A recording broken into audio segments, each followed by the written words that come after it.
Havia na terra de Uz um homem que tinha por nome Jó, íntegro, reto e temente a Deus, e que se apartava do mal. Para bem aproveitarmos o que está contido no presente livro, em primeiro lugar devemos saber qual o seu sumário. Ora, a história que está aqui escrita mostra-nos de que modo estamos nas mãos de Deus, que é coisa sua ordenar nossas vidas e delas dispor conforme a sua boa vontade, bem como que é dever nosso submetermo-nos a Ele com total humildade e obediência. É bem razoável que sejamos de todo seus, tanto para viver quanto para morrer, mesmo quando Ele quiser erguer contra nós a sua mão, ainda que não percebamos qual a causa dele assim agir. Todavia, que o glorifiquemos sempre, reconhecendo que é justo e imparcial, sem murmurar nem discutir contra ele, sabendo bem que sempre que disputarmos com ele, seremos derrotados. Resumindo, isto é, pois, o que temos que reter dessa história, ou seja, Deus possui tal poder sobre suas criaturas que é direito seu delas dispor segundo lhe aprazer. E quando exibir um rigor que inicialmente se nos pareça estranho, contudo que fiquemos de boca fechada, para em nada murmurar, mas prefiramos confessar que ele é justo e esperemos que nos declare o porquê de nos castigar. Entretanto, temos que contemplar como nos exorta São Tiago, 5,11, a paciência do homem posto aqui diante de nós, porque quando Deus nos mostra que devemos sofrer todas as misérias que Ele nos vai enviar, bem confessamos que é nossa obrigação. Não obstante, alegamos nossa fragilidade e parece-nos que isso deveria servir para nós como desculpa. Por isso, é bom termos exemplos para nos mostrar que existiram homens frágeis como nós, os quais, contudo, resistiram à tentação, perseverando com constância na obediência a Deus, ainda que este os afligisse até o limite. Ora, temos aqui um excelente exemplo disso, além do que, não só temos que considerar a paciência de Jó, mas igualmente seu resultado, como também diz São Tiago, porque se Jó tivesse continuado confundido, ainda que sua virtude tivesse sido mais que angelical, o fim da história não teria sido feliz. Porém, quando vemos que não foi decepcionado em sua esperança e que achou graça na proporção em que foi humilhado diante de Deus, vendo esse final, temos que chegar à conclusão de que não há nada melhor para nós do que nos submetermos a Deus e pacificamente sofrer tudo o que Ele nos mande, até que, pela sua bondade pura, livre-nos. Contudo, mais além na história, temos que considerar a doutrina que este livro encerra, a saber, a doutrina daqueles que se achegam com o pretexto de consolar a Jó, mas que o atormentam muito, muito mais do que a própria enfermidade desse, e as respostas com que rechaça as calúnias deles, com as quais aparentemente querem oprimi-lo. Mas, em primeiro lugar, devemos observar quanto às nossas aflições, que apesar de Deus as enviar e dele procederem, não obstante é o diabo quem as provoca contra nós, como também nos adverte São Paulo, que guerreamos contra os poderes espirituais. Efésios 6,12. Porque quando o diabo acende o fogo, também faz vento, isto é, também encontra pessoas de sua propriedade para aguilhoar-nos continuamente, prolongando e aumentando a dor. Veremos então como Jó, além da enfermidade que suportou, foi atormentado por seus amigos, por sua esposa e, sobretudo, por aqueles que vieram para o tentar espiritualmente. Ora, chamo de uma tentação espiritual quando não somente somos açoitados e afligidos em nossos corpos, mas quando o diabo trabalha de tal modo em nossos pensamentos que Deus se nos torna inimigo mortal, ao qual já não podemos ter acesso, convictos de que nunca mais será misericordioso para conosco. Vede a que todas as proposições feitas pelos amigos de Jó tendiam, persuadi-lo de que era um homem rejeitado por Deus e que se enganava ao cuidar que Deus lhe seria propício. Ora, Tais lutas espirituais são muito mais difíceis de sobrelevar que todos os males e adversidades que podemos sofrer ao sermos perseguidos. De qualquer maneira, Deus solta os freios que amarram Satanás para que esse possa levar consigo seus servos, os quais nos assaltam de modo tal como o que, segundo veremos, teve que suportar Jó. Basta com este ponto. No entanto, temos também que notar que, ao longo de toda a disputa, Jó defende uma boa causa, enquanto os seus adversários defendem uma causa má. Mais que isso, Jó, tendo uma boa causa, faz uma defesa pobre, enquanto que os outros, tendo uma causa ruim, fazem uma boa defesa. Quando tivermos entendido isto, ser-nos-á como uma chave para nos abrir todo o livro. Como é que Jó sustenta uma boa causa? É que ele sabe que Deus nem sempre aflige os homens conforme a medida de seus pecados, mas que tem seus juízos ocultos, dos quais não nos presta contas, e que temos que esperar até que ele nos revele a razão de fazer isto ou aquilo. De forma que Jó estava totalmente convencido que Deus nem sempre aflige os homens segundo a proporção de seus pecados. Dessa maneira, tinha em si próprio um testemunho de não ser um homem repudiado por Deus, como eles queriam lhe fazer crer. Eis uma causa boa e verdadeira, que é, no entanto, mal apresentada, porque agora Jó sai do sério e faz proposições excessivas e enormemente más, de sorte a demonstrar que, em muitos sentidos, é um homem desesperado. Jó está tão exaltado que aparentemente queria resistir a Deus. Consequentemente, temos aqui um bom caso mal conduzido.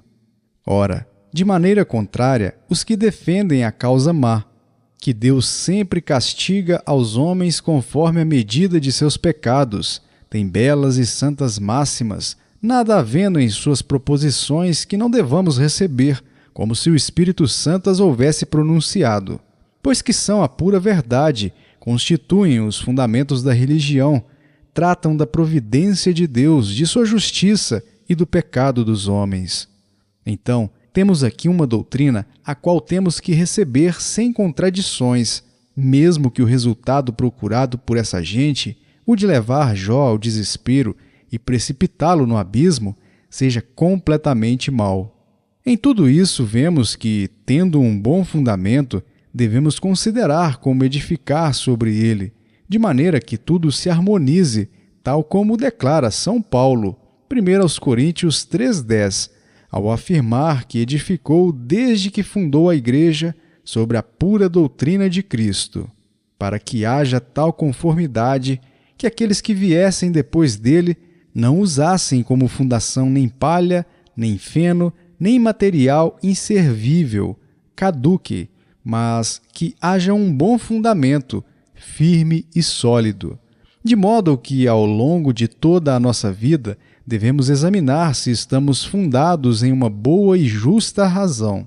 Cada um deve estar alerta para não ceder, nem se desviar para aqui e para acolá, porque nada é mais fácil do que perverter uma causa boa e justa, conforme a nossa natureza corrompida, a qual experimentamos a todo instante.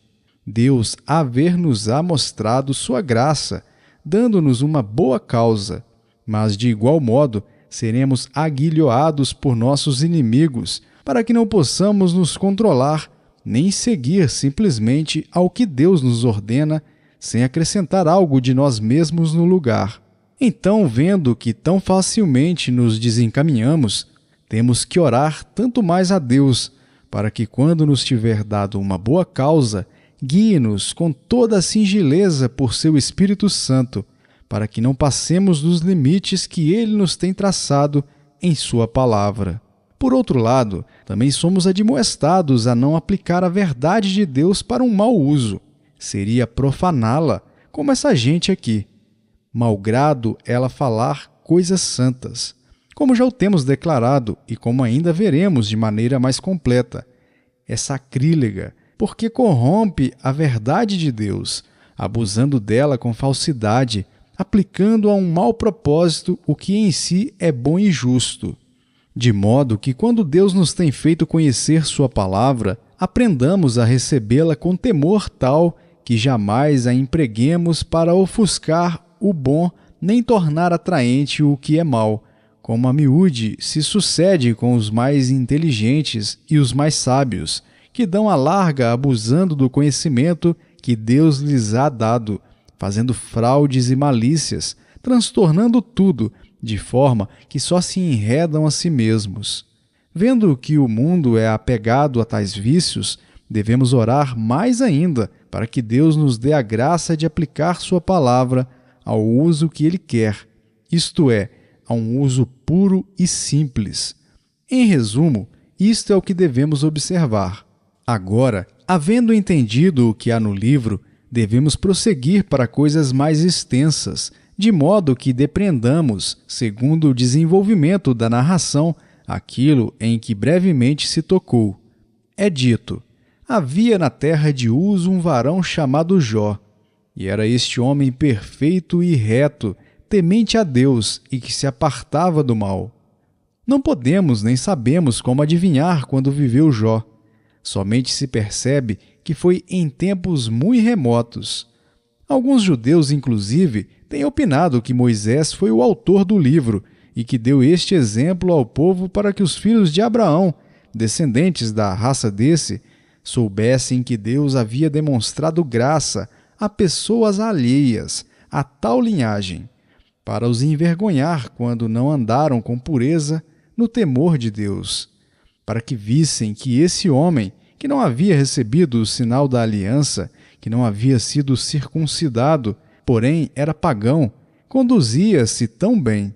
Ora, posto que não há absoluta certeza a esse respeito, devemos deixar em suspenso.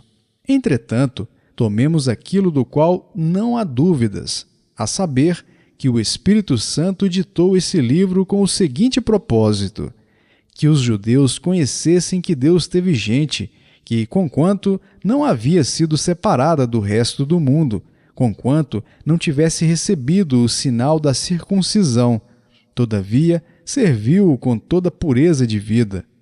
Sabendo isto, os judeus tiveram a oportunidade de serem mais cuidadosos ainda em observar a lei de Deus, e posto que lhes havia mostrado sua graça, dando a eles o privilégio de os escolher dentre todas as nações estrangeiras, deviam dedicar-se inteiramente a ele. No livro de Ezequiel 14:14, também se percebe que o nome de Jó era célebre entre o povo de Israel, porque vimos que no capítulo 14 se diz: se estivessem em meio dela estes 3 varões, Noé, Daniel e Jó, esses, por sua justiça, livrariam unicamente suas próprias vidas, e o restante do povo perder-se-ia totalmente. Aqui o profeta fala de 3 homens, como de pessoas certamente conhecidas e afamadas entre os judeus, tal como já o mencionamos. Vemos então o propósito do Espírito Santo, ou seja, que os judeus tivessem um espelho e um padrão para reconhecer de que maneira deviam observar a doutrina da salvação que lhes havia sido dada, já que esse homem, de origem estrangeira, havia se preservado em tal pureza. E isto é o principal que temos que reter do nome aqui mencionado quando se diz que era da terra de Uz. Por certo, alguns situam essa terra bem mais a oriente, porém, nas Lamentações de Jeremias 4:21, a mesma palavra é usada para indicar uma parte de Edom. Sabemos que os edomitas eram descendentes de Esaú. É certo que conservavam ainda a circuncisão, mas pelo muito que esses se tinham distanciado da Igreja de Deus, já não mais havia sinal da aliança. Então, se aceitarmos que Jó era de Uz, era ele um edomita, ou seja, da linhagem de Esaú.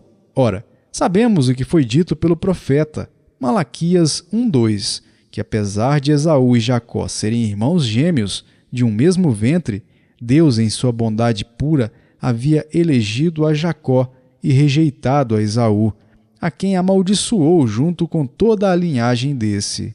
Eis como o profeta o expressa para exaltar a misericórdia de Deus para com os judeus. Mostra-lhes que os havia escolhido não por alguma dignidade peculiar às suas pessoas, fazendo com que vissem que havia rejeitado ao irmão mais velho de Jacó, a quem correspondia a primogenitura, e que, por outro lado, elegeu o mais novo e inferior.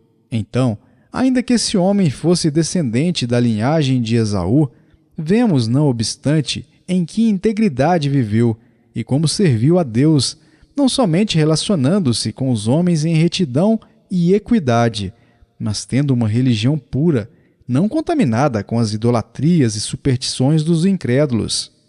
Quanto ao nome Jó, é certo que alguns o traduzem como chorando ou lamentando, mas outros o interpretam como um homem de inimizade, não querendo dizer que tenha odiado, mas que era como um alvo ao qual se podia disparar. Não temos que duvidar que esse homem cujo país figura aqui, cujo nome se expressa, foi real e que verdadeiramente viveu, e que as coisas aqui escritas realmente ocorreram. Para que não pensemos que esse é um conto inventado por um homem, o qual, sob um pseudônimo, propõe-nos coisas aqui que nunca ocorreram. Já apresentamos o testemunho de Ezequiel e São Tiago, os quais mostram que Jó existiu de fato. Além disso, visto que a própria história o declara, não devemos apagar o que o Espírito Santo quis dizer de forma tão notável.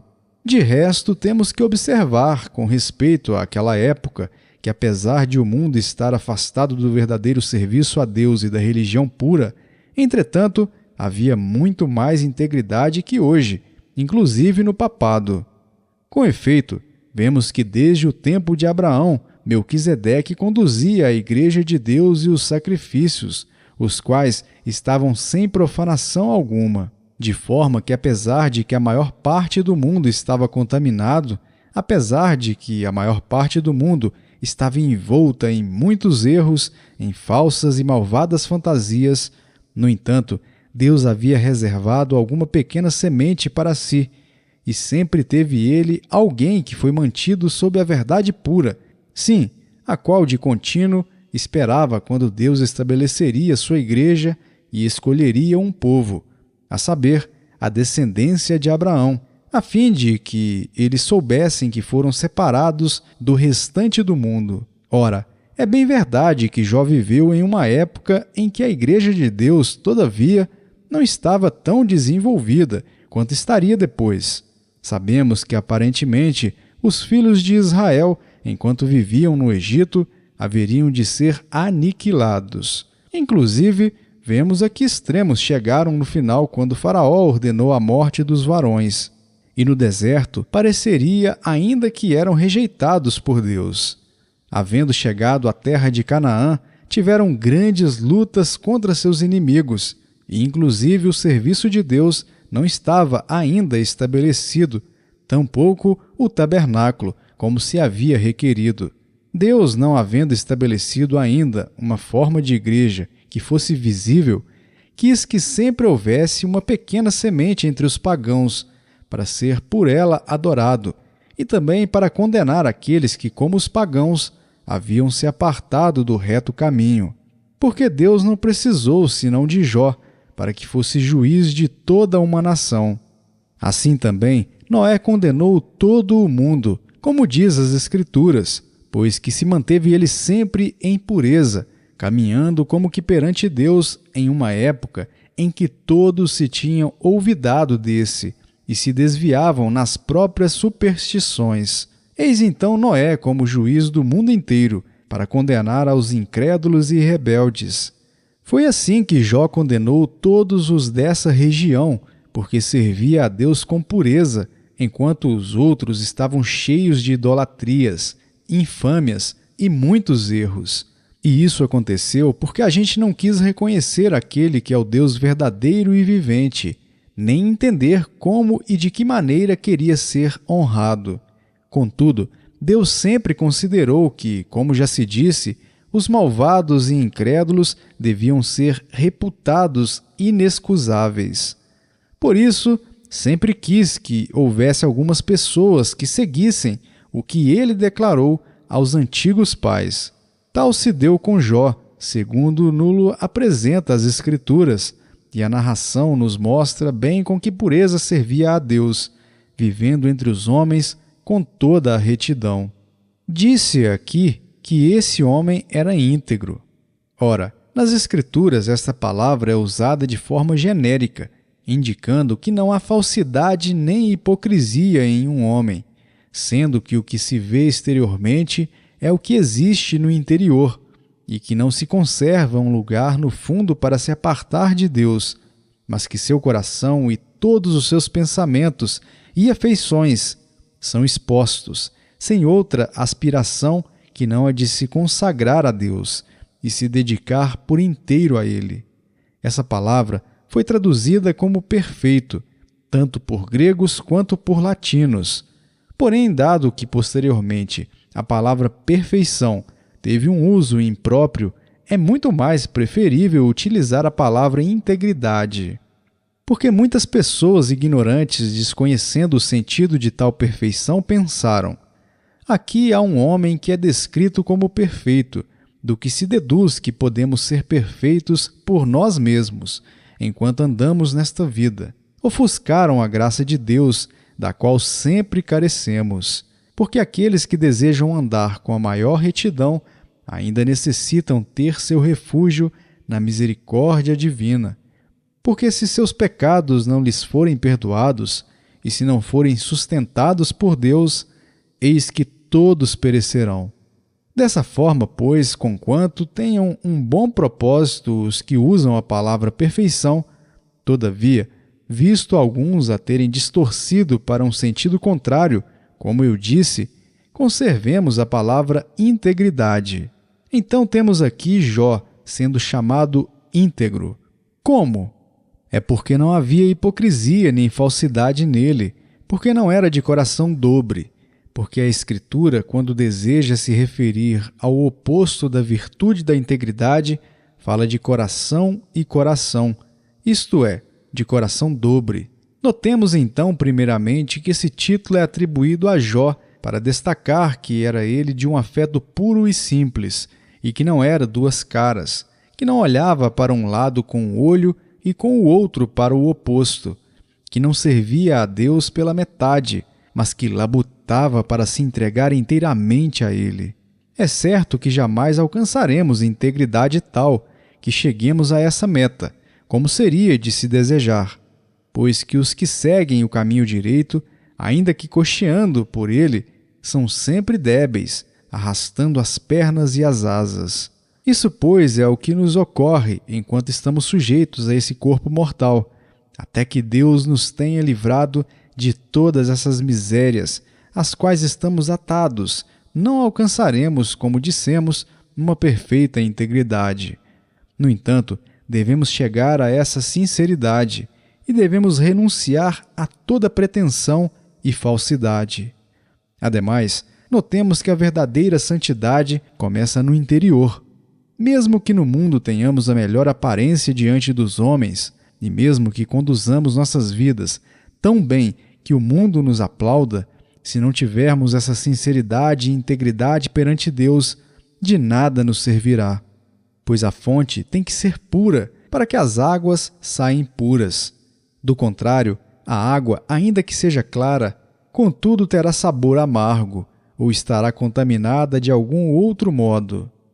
Então sempre temos que começar pelo que está estabelecido, isto é, Deus deseja ser servido em espírito e com sinceridade de coração, como se diz em Jeremias 5:3. Então, em primeiro lugar, temos que aprender a sujeitar nosso coração à obediência a Deus. Ora, uma vez que Jó foi chamado íntegro, também se diz que foi reto. Tal retidão faz referência à vida que levou, a qual era fruto dessa raiz que o Espírito Santo havia outrora plantado. Então, foi reto e íntegro o coração de Jó? A vida de Jó era singela, ou seja, andava e vivia com seus próximos sem prejudicar a ninguém, sem ferir ou molestar a quem quer que seja, sem se pôr a pensar em fraudes ou malícias, sem buscar seu próprio benefício às custas de outrem. Esse é, então, o significado da retidão que se acrescenta aqui. Ora, com isso se nos admoesta a que haja harmonia entre o coração e os sentidos exteriores. É certo, como eu já disse, que podemos nos abster de fazer o mal, e bem podemos ter uma bela aparência diante dos homens, mas de nada nos servirá se, examinando a raiz que está em nosso coração, notamos hipocrisia e fingimentos ocultos diante de Deus. Então, o que devemos fazer? Que comecemos, como eu disse, com este ponto.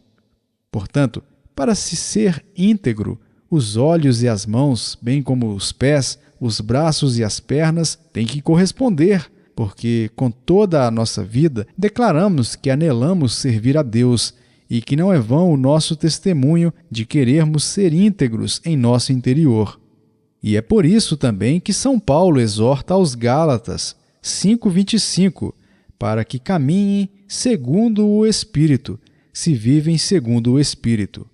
Como se ele dissesse verdadeiramente: o Espírito de Deus deve morar em nós e nos governar, porque de nada serviria termos uma bela vida, agradarmos aos homens e sermos grandemente estimados se não formos renovados pela graça de Deus. E depois? Temos que andar, isto é, devemos demonstrar com feitos e com nossas obras de que maneira o Espírito de Deus reina em nossas almas. Porque se nossas mãos estiverem contaminadas, seja por furtos, seja por crueldades ou outros danos, se tivermos os olhos infectados de olhadas más e imodestas, cobiçando os bens alheios, ou se somos orgulhosos e nossos pés correm vaidosos para o mal, como se diz nas Escrituras, estaremos demonstrando que o coração está cheio de malícia e corrupção, porque não há pés, nem mãos, nem olhos que se conduzam por si próprios. A direção provém do espírito e do coração. Então aprendamos a ter a conformidade que as Escrituras nos mostram nessa passagem, ao dizer que Jó, tendo essa integridade e sinceridade, também vivia retamente, ou seja, que se relacionava com seus próximos sem lhes causar prejuízo, sem buscar seu proveito particular, mas mantendo uma equidade com todo mundo. Deus quer também nos provar quanto a esse assunto, quer ver se servimos ou não a Ele com fidelidade. Não é que precise de nosso serviço ou de tudo aquilo que possamos fazer por Ele, mas se praticamos o bem para com o nosso próximo e somos leais uns para com os outros, como inclusive a natureza nos ensina, então estaremos dando testemunho de nosso temor a Deus. Vemos muitos que aparentam ser muito zelosos quando se trata apenas de debater e manter muitas conversações com o fito de afirmar que estudam como servir e honrar a Deus. Entretanto, assim que tem que tratar com os seus próximos, fica conhecido o que há em seus corações, porque buscam a sua própria vantagem, sem que lhes pese na consciência levar água ao seu próprio moinho, enganando quando tem o poder de fazê-lo, por todos os meios ao seu alcance. Então, aqueles que buscam sua vantagem e proveito, os quais são indubitavelmente hipócritas e têm coração corrompido, por muito excelentes zelotes que sejam, Deus declara que no coração deles só tem imundícia e veneno. E por quê? Se há sinceridade, é preciso que haja também retidão.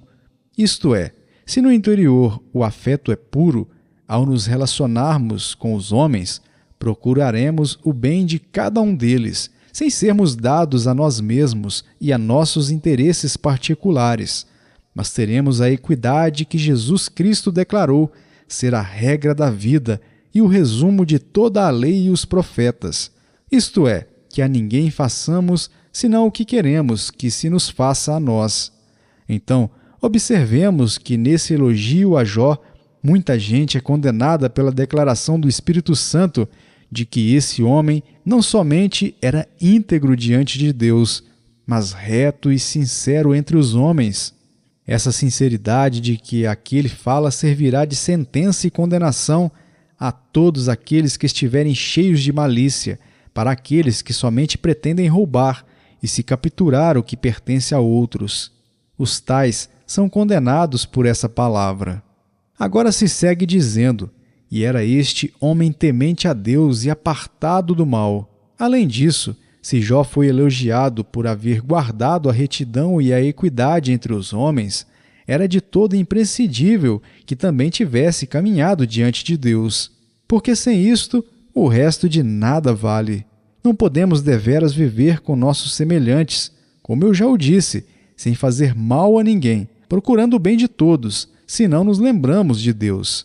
Porque aqueles que seguem a sua natureza, ainda que tenham belas virtudes aparentemente, estão, apesar dessas, preocupados consigo mesmos, levados unicamente pela ambição ou alguma outra consideração. Toda a aparência de virtude neles fica corrompida por isto.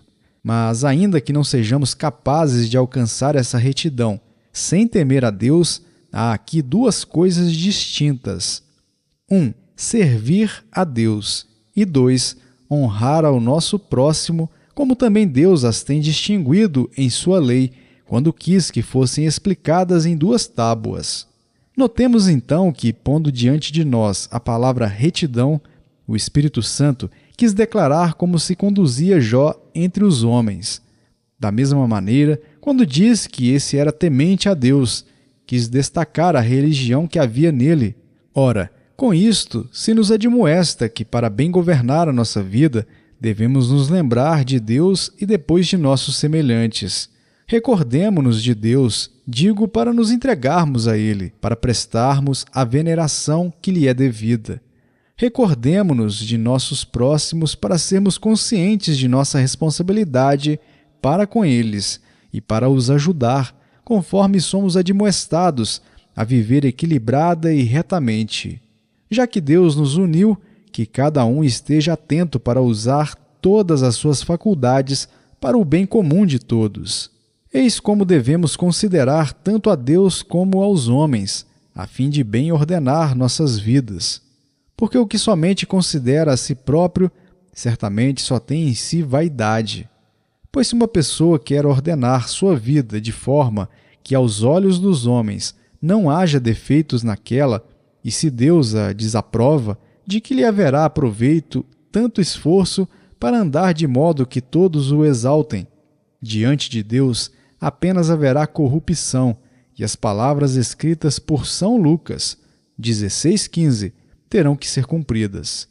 O que os homens têm por sublime diante de Deus é a abominação. Notemos então que nunca seremos capazes de ordenar adequadamente nossa vida se não tivermos os olhos postos em Deus e em nossos semelhantes. Por que em Deus? Para que saibamos que fomos criados para a glória sua, para o servir e adorar. Pois ainda que não tenha necessidade de nós como nossos próximos a têm, e isso o não afete em nada, não obstante ele quer ter criaturas prudentes que o reconheçam e que, havendo-o reconhecido, restituam a ele o que lhe pertence. Ademais, quando se fala do temor a Deus, notemos que não se trata de um temor servil, como se o chama, senão de prestar-lhe a honra devida, posto que é nosso Pai e Senhor. Tememos a Deus? De certo que se nos exige honrá-lo e sermos totalmente seus. Conhecemo-lo? Que isso seja em consonância com os atributos que ele declara serem seus, isto é, ele é nosso Criador, é nosso sustentador, aquele que nos mostra tal bondade paterna que, indubitavelmente, seremos seus filhos, se não quisermos ser excessivamente ingratos com ele. Também temos que reconhecer o senhorio e superioridade dele sobre nós, para que lhe prestemos a honra que lhe é devida. Cada um de nós aprenda a agradá-lo em tudo e por tudo. É dessa forma, sob o termo temor de Deus, que está compreendida toda a religião, a saber, todo o serviço e veneração que as criaturas devem ao seu Deus. Ora, em Jó foi uma virtude muito excelente temer a Deus, sendo que todo o mundo se havia afastado do reto caminho. Ao ouvir isto, aprendamos que não teremos desculpa ainda que andemos entre os piores párias do mundo, de não estarmos entregues ao serviço de Deus como devemos estar. Ora, isto deve ser bem destacado, porque muitas pessoas creem que, por estarem entre espinhos, estão absolvidas e bem escusadas. E se depois se corromperem e uivarem entre os lobos, como se diz, isso não importa, pois que Deus as perdoará. Pelo contrário, eis aqui Jó, descrito como temente a Deus. Em qual país? Não é na Judéia, nem na cidade de Jerusalém, tampouco no templo, mas é em um lugar contaminado, no meio daqueles que se perverteram totalmente.